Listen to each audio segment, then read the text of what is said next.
Welcome to The Last Breakfast. Please enjoy the video. You start by confirming your MacBook Pro ports and the monitor's inputs. This avoids guessing adapters. Once done, connect one monitor directly to the MacBook, using a native port if possible, and plug in power. Make sure to use certified Thunderbolt or USB-C cables for stability. Cheap dongles often limit resolution. If you plan multiple displays, prepare a powered dock or a display link adapter.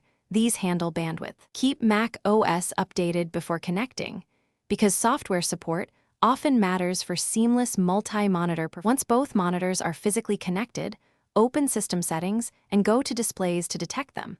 Mac OS usually finds new screens automatically. Drag the display icons to match physical layout, and then set which screen is primary by dragging the white menu bar. This controls where new windows and the dock appear. Make sure to choose the correct resolution and scaling per monitor to keep text crisp. If a monitor uses Display Link, install its driver and reboot. Then recheck arrangement to ensure consistent cursor movement across screens.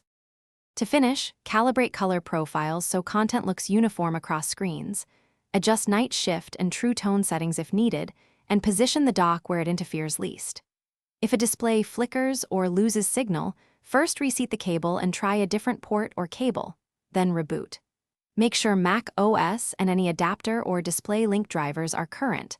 Outdated drivers cause many issues. For demanding workflows, multiple 4K at high refresh, you may need a display link dock or external GPU to overcome the MacBook's bandwidth limits.